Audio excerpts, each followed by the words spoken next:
आज हम बात करने जा रहे हैं श्रीमद् भागवत गीता के भाग 4 की। यहाँ हम अध्याय 10 से अध्याय 12 का वर्णन करेंगे। श्रीमद् भागवत गीता के अध्याय 1 से अध्याय 9 का वर्णन हम इस वीडियो के भाग 1 से भाग 3 में कर चुके हैं। इसलिए अगर आप हमारे चैनल पे नए हैं तो चैनल को जरूर सब्सक्राइब करें ताकि आपको हमारे आने वाले वीडियो के नोटिफिकेशंस टाइम पे मिल सके। श्रीमद् भागवत गीता अध्याय 10 विभूति योग। जैसे जैसे हम गीता के अध्यायों में आगे बढ़ते जा रहे हैं, हमें श्री कृष्ण के वास्तविक स्वरूप का ज्ञान हो रहा है। श्री कृष्ण अर्जुन से बहुत स्नेह करते हैं और ये ज्ञान वो उसके हित के लिए ही दे रहे हैं। श्री कृष्ण अर्जुन से कहते हैं, हे अर्जुन, मेरा जन्म और कर्म दोनों ही अलौकिक है और यह साधारण आंखों से नहीं देखा जा सकता। और यही वजह है कि देवता और महर्षि भी उनके प्रकट होने को और उनके परम तत्व को समझ नहीं सकते, क्योंकि कृष्ण तो उनके भी आदि कारण है। श्री कृष्ण अर्जुन के सामने और श्रीमद् भागवत गीता के माध्यम से बार बार हम सभी को ये बताते हैं कि इस दुनिया में स्थित सभी सजीव और निर्जीव में वो ही है, और जो कृष्णमय होकर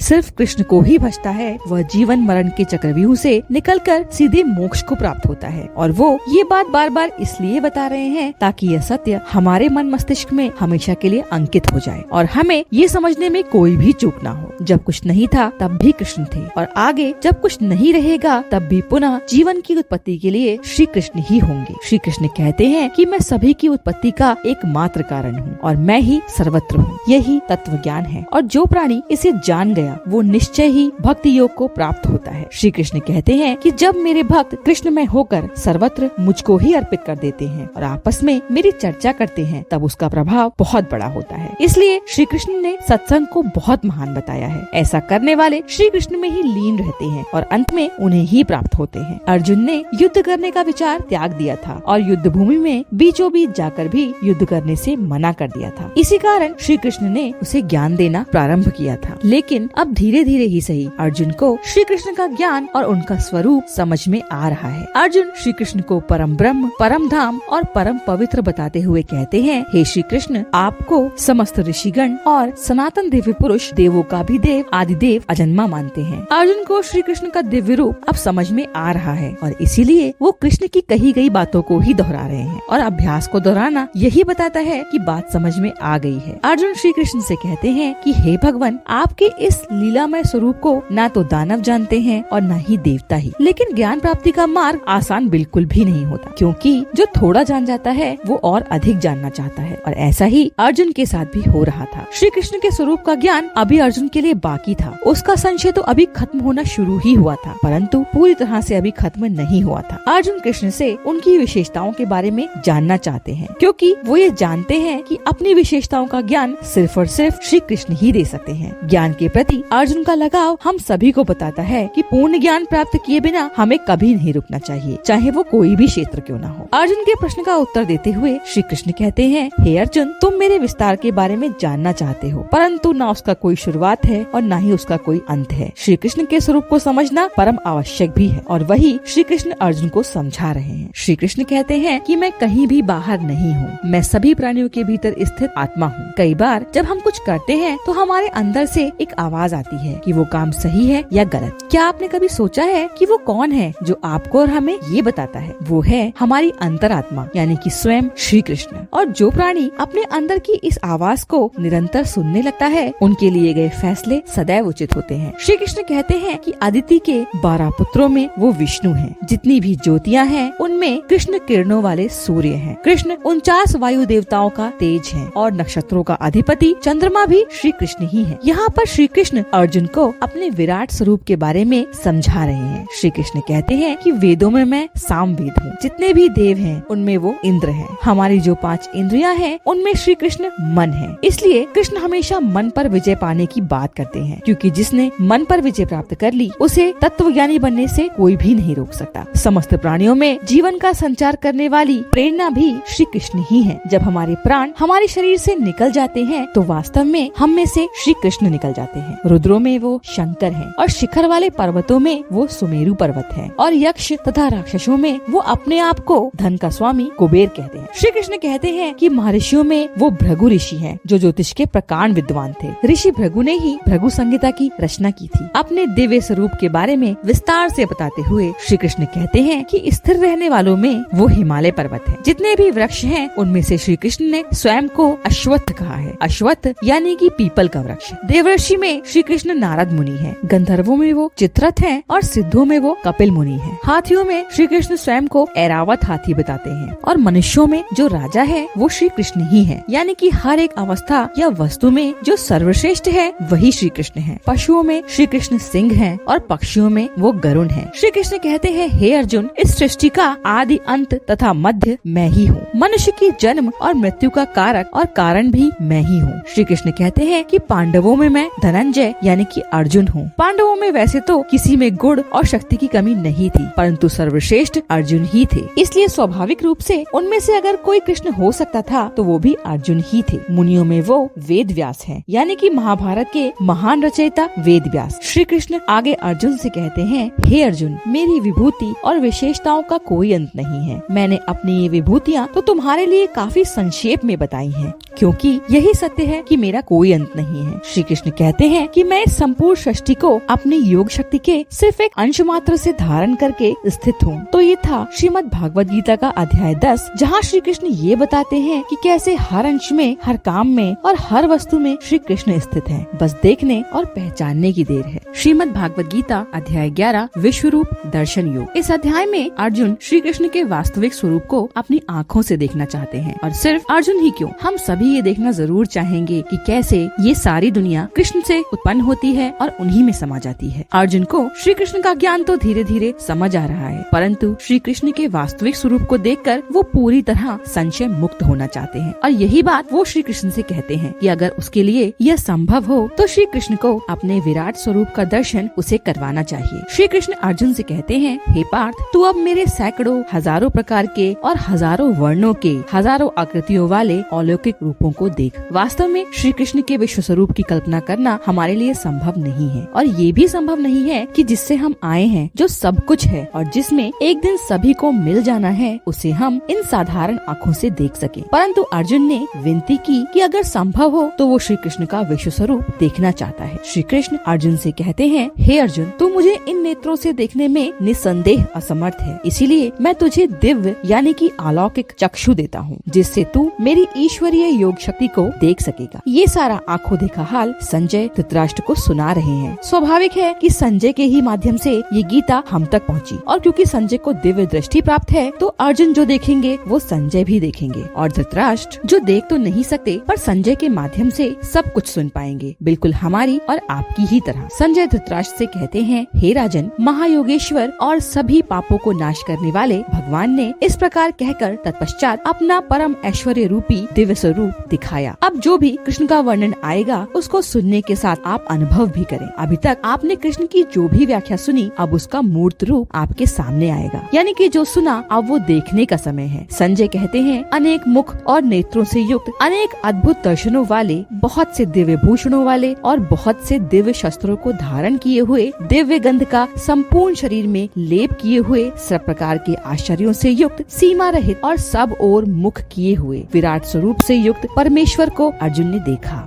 कृष्ण के इस विराट स्वरूप को देखना एक नहीं हजारों सूर्यों को देखने के समान है। इसीलिए अर्जुन अपनी प्राकृतिक दृष्टि से उसे नहीं देख सकते थे, इसलिए अर्जुन को दिव्य दृष्टि दी गई थी। संजय धृतराष्ट्र को बताते हैं कि जैसे ही श्री कृष्ण का विराट स्वरूप सामने आया तो ऐसा प्रतीत हुआ कि आकाश में 1000 सूर्य एक साथ उदय हो गए हों, और 1000 सूर्य यदि एक साथ उदय हो जाएं तो सोचिए कि कितना अधिक प्रकाश होगा। अर्जुन ने जो सुना उसकी कल्पना भी नहीं की थी, लेकिन अब वो जो देख रहा था वो उसके बारे में सोच भी नहीं पा रहा था। अर्जुन एक अंतहीन आश्चर्य से चकित होकर एकटक प्रभु को देख रहे हैं, क्योंकि उनके सामने प्रकाश रूप विश्व स्वरूप परमात्मा स्वयं खड़े हैं। अर्जुन श्रद्धा और भक्ति सहित प्रभु को हाथ जोड़कर प्रणाम करता है। वह भगवान के स्वरूप के सामने नतमस्तक खड़ा है। अपने हाथों को जोड़कर आश्चर्य से भरा हुआ अर्जुन श्री कृष्ण में समस्त देवताओं, अनेक भूतों के समुदायों को, कमल के आसन पर विराजित ब्रह्मा को, महादेव को, संपूर्ण ऋषियों को तथा दिव्य सर्पों को देख रहा है। और यही स्वरूप श्री कृष्ण ने हमें बताया था, और जो बताया था वही सामने है। अनेकों भुजाएं, अनेकों शरीर, ना जाने कितने मुख और अनगिनत नेत्र, यानी कि मानो हर दिशा में श्री कृष्ण का विराट स्वरूप है। इस स्वरूप का आदि और अंत जानना लगभग नामुमकिन है। इसलिए अर्जुन कहते हैं कि हे विश्व स्वरूप, ना तो मैं आपके अंत को देख पा रहा हूँ, ना मध्य को और ना ही आदि को ही। हे कृष्ण, आपको मैं मुकुट युक्त, गदा युक्त और चक्र युक्त देखता हूँ। सभी ओर से प्रकाशमान ज्योति स्वरूप और कठिनता से देखे जाने के योग्य देखता हूँ। कृष्ण के इस विराट स्वरूप को देखकर अब अर्जुन ये समझ रहा है कि क्यों कृष्ण सनातन पुरुष है। हर तरफ सिर्फ कृष्ण है और कुछ भी नहीं। कृष्ण का यह स्वरूप अनंत सामर्थ्य से युक्त यानी कि कुछ भी करने में समर्थ है और कृष्ण का यही तेज स्वरूप समस्त जगत का पालन पोषण करता है। ऐसा स्वरूप सिर्फ अलौकिक ही नहीं बल्कि भयंकर भी है, इतना भयंकर कि तीनों लोग अति व्यथा को प्राप्त हो रहे हैं। अर्जुन कहते हैं कि जितनी दिशाएं धरती से आकाश के बीच हैं, वहाँ मुझे सिर्फ कृष्ण और कृष्ण ही दिखाई दे रहे हैं। देवताओं के समूह कृष्ण में प्रवेश कर रहे हैं। चराचर जगत हो या फिर देवता, सभी कृष्ण से उत्पत्ति पाते हैं और अंततः उन्हीं में समाहित हो जाते हैं। ऐसे कृष्ण के स्वरूप को देखकर क्या मनुष्य और क्या देवता सभी विस्मित हैं। कृष्ण अपने बाल रूप में सभी को प्रिय लगते हैं। गोपियों संग रास रचाते कृष्ण भी सभी के प्रिय हैं। लेकिन ये कृष्ण का असल स्वरूप नहीं है, बल्कि असल सत्य उनका ये विराट स्वरूप है, जो विराट तो है पर उससे भी अधिक विकराल है। कृष्ण का विराट स्वरूप ऐसा है कि मुख धरती से लेकर आकाश तक जा रहा है। उनके मुख से एक ज्योति निकल रही है। प्रकाश से भरे नेत्र चारों ओर देख रहे हैं। वैसे तो भगवान के स्वरूप को देखकर मन प्रसन्नचित हो जाता है, परंतु यहाँ कृष्ण के इस काल स्वरूप को देखकर अर्जुन भयभीत हो रहा है और उसका अंतःकरण धीरज और शांति को खो रहा है, क्योंकि कृष्ण में सारे काल और समस्त लोक समाये हैं। यहाँ सभी कुछ सुनने में तो काफी आश्चर्यजनक है, परंतु यथार्थ में ये काफी भयंकर भी था। अभी तक तो अर्जुन को कृष्ण में रुद्र, आदित्य और समस्त देवता दिख रहे थे, लेकिन अब उसे कुछ ऐसा दिख रहा है जो और भी अधिक विस्मयकारी है। धृतराष्ट्र के समस्त पुत्र और उनका साथ दे रहे राजाओं के समुदाय सब कृष्ण में प्रवेश कर रहे हैं। इतना ही नहीं, भीष्म पितामह, द्रोणाचार्य, कर्ण और स्वयं अर्जुन के पक्ष के राजा और योद्धा भी विकराल भयानक मुखों में बड़े वेग से दौड़ते हुए प्रवेश कर रहे हैं और मुख में जाते हुए वो चकनाचूर हो गए हैं। दृश्य ऐसा है कि सोचते हुए रोंगटे खड़े हो जाते हैं और अर्जुन अपनी प्रत्यक्ष दिव्य दृष्टि से ये सब कुछ देख रहा था। सभी कुछ श्री कृष्ण में इस तरह समा रहा था जैसे कि विभिन्न नदियाँ समुद्र में समाहित हो जाती हैं। जीवन का यथार्थ सत्य श्री कृष्ण ने सभी को दिखा दिया और उन्होंने ये कहा भी था कि एक दिन सभी उन्हें ही प्राप्त हो जाते हैं। श्री कृष्ण के विकराल स्वरूप को देखकर अर्जुन व्याकुल हो उठता है और ये पूछता है कि हे भगवान, मुझे ये बताइए कि इतने विकराल रूप वाले आप कौन हैं? हे देवों में श्रेष्ठ, आपको नमस्कार है, आप प्रसन्न हो जाइए। हे आदि पुरुष, मैं आपको विशेष रूप से जानना चाहता हूँ। पहले तो अर्जुन श्री कृष्ण के विराट स्वरूप को जिज्ञासावश देखना चाहते थे, परंतु इस भयंकर स्वरूप को देखकर उनकी जिज्ञासा शांत होने की जगह और अधिक बढ़ गई। उनके मन में असंख्य सवाल और जिज्ञासा उस स्वरूप को देखकर बढ़ने लगी। श्री भगवान अर्जुन को उत्तर देते हुए कहते हैं, हे अर्जुन, मैं लोकों का नाश करने वाला महाकाल स्वरूप हूँ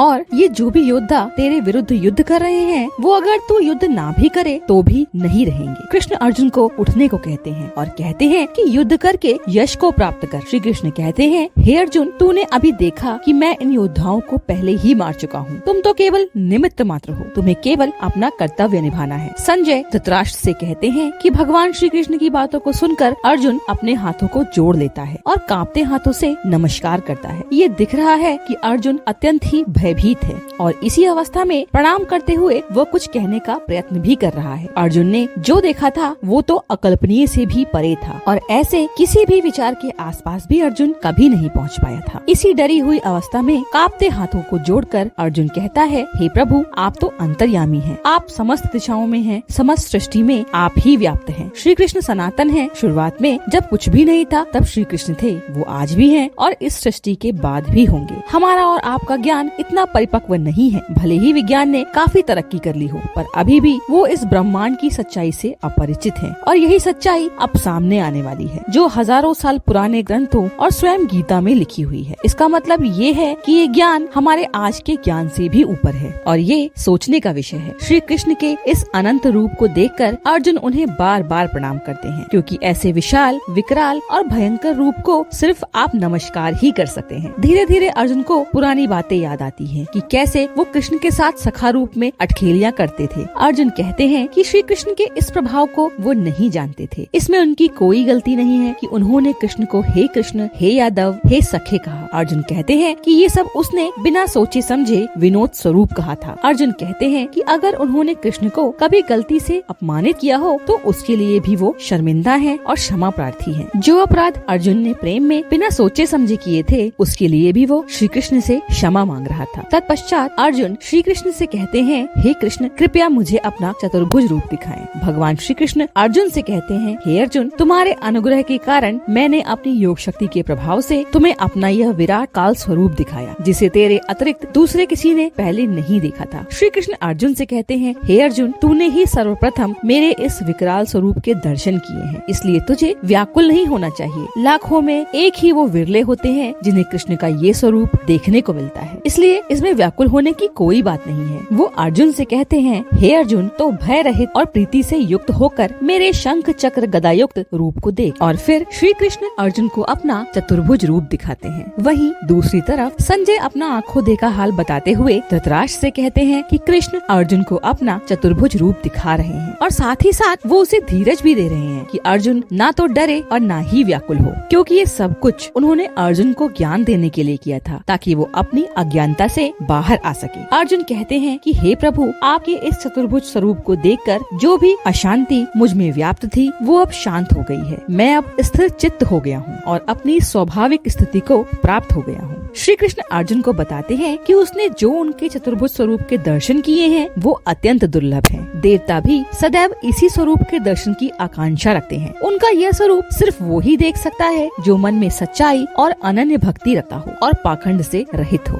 इसलिए अपने इस स्वरूप को उन्होंने इतना दुर्लभ बना दिया है। वैसे तो कृष्ण को देखना और पाना हमारे लिए लगभग असंभव है, लेकिन अगर मन में सच्ची भक्ति, कर्म के प्रति निष्ठा है परंतु आसक्ति नहीं है, तो कृष्ण दिखेंगे भी और प्राप्त भी होंगे। यह था श्रीमद् भागवत गीता का 11वां अध्याय, जहाँ श्री कृष्ण ने अपने विराट स्वरूप के साथ साथ अपना चतुर्भुज रूप भी दिखाया। श्रीमद् भागवत गीता अध्याय 12 भक्ति योग। आप और हम मंदिर जाकर श्री कृष्ण की उपासना करते हैं, लेकिन अगर हम चाहें तो मंदिर न जाकर सिर्फ कर्म करते हुए भी अपने हृदय में श्री कृष्ण को रख सकते हैं। दोनों तरह की भक्ति में कोई फर्क नहीं है, ऐसा श्री कृष्ण कहते हैं। लेकिन कृष्ण कर्मयोग को अधिक महत्व देते हैं। यहाँ अर्जुन श्री कृष्ण से 2 प्रश्न पूछते हैं, जिसके बारे में शायद सभी कभी न कभी सोचते ही हैं। कुछ भक्तजन श्री कृष्ण को ध्यान में रखकर निरंतर उनकी ही पूजा करते हैं, लेकिन दूसरी तरफ कृष्ण के कुछ भक्त निरंतर उनके निराकार स्वरूप को भजते हैं। तो इन दोनों प्रकार के भक्तों में अति उत्तम कौन है? भगवान कहते हैं, जो लोग मुझ में अपने मन को लगाकर निरंतर मेरे भजन में लगे रहते हैं, ऐसे भक्तजन श्रद्धा से युक्त होकर मेरे सगुण रूप को भजते हैं। माखन चोर, बंसी बजैया, रास रचैया, ये श्री कृष्ण का सगुण रूप है। सगुण रूप अर्थात जहाँ पर एक आकार, एक पहचान है, वही दूसरी ओर निर्गुण स्वरूप का कोई आकार और कोई प्रकार नहीं होता, वहाँ बस एक परम तत्व होता है। श्री कृष्ण कहते हैं कि उनके सगुण रूप को पूजने वाले उन्हें अति प्रिय हैं, परंतु जो मेरे निर्गुण स्वरूप को भी पूजते हैं वो अंततः मुझको ही प्राप्त होते हैं। यानी कि जो सगुण रूप में श्री कृष्ण को पूजते हैं वो कृष्ण को अत्यधिक प्रिय हैं, परंतु जो उनके निर्गुण तत्व को पूजते हैं वो भी अंततः उन्हें ही प्राप्त करते हैं। यानी कि आप जिस प्रकार चाहें अपने इष्ट को भज सकते हैं। श्री कृष्ण कहते हैं कि निराकार ब्रह्म को पूजना काफी कठिन कार्य है, क्योंकि यहाँ आपकी आस्था किसी स्वरूप और किसी आकार में नहीं होती। यह भक्ति काफी दुष्कर है। लेकिन जो भक्त श्री कृष्ण के सगुण स्वरूप को ध्यान लगाकर उनकी उपासना करते हैं, उनका उद्धार श्री कृष्ण स्वयं करते हैं। वो कहते हैं, हे अर्जुन, अगर किसी प्राणी का मन मुझ में स्थिर नहीं हो पा रहा है तो उसे मन स्थिर करने का निरंतर अभ्यास करना होगा, क्योंकि यही एकमात्र उपाय है। और अगर आप अभ्यास नहीं कर सकते तो अपने प्रत्येक कर्म को ही श्री कृष्ण को समर्पित कर दें। श्री कृष्ण कहते हैं कि अगर आप अभ्यास से मुझे नहीं प्राप्त कर सकते तो ज्ञान से मुझे पाने की कोशिश कीजिए, क्योंकि ज्ञान से ध्यान करने पर भी मैं ही प्राप्त होता हूँ। परंतु यदि कोई प्राणी अपने कर्मों के फल को त्याग सकता है तो उससे बड़ी पूजा और कोई नहीं है। यानी कि कृष्ण के अनुसार सिर्फ निस्वार्थ धर्मयुक्त कर्म करना ही उनकी सबसे बड़ी पूजा है। श्री कृष्ण कहते हैं, जो योगी किसी अन्य की उन्नति को देखकर दुखी नहीं होता तथा सुख दुख में संभाव को रखता है, वो भक्त मुझे अति प्रिय है। ये था श्रीमद् भागवत गीता का 12वां अध्याय, जहाँ श्री कृष्ण ने योगी के गुण और भक्ति करने के अलग अलग तरीकों को समझाया है। तरीका आप स्वयं चुन सकते हैं, बस आपकी भक्ति सच्ची और निस्वार्थ होनी चाहिए। आपको ये वीडियो कैसी लगी हमें कमेंट करके जरूर बताएं। अगर आप हमारे चैनल पे नए हैं तो चैनल को लाइक, शेयर और सब्सक्राइब करना ना भूलें। और ऐसे ही और इंस्पिरेशनल थॉट्स के लिए अब आप हमें इंस्टाग्राम, फेसबुक और ट्विटर पर भी फॉलो कर सकते हैं। Thanks for watching.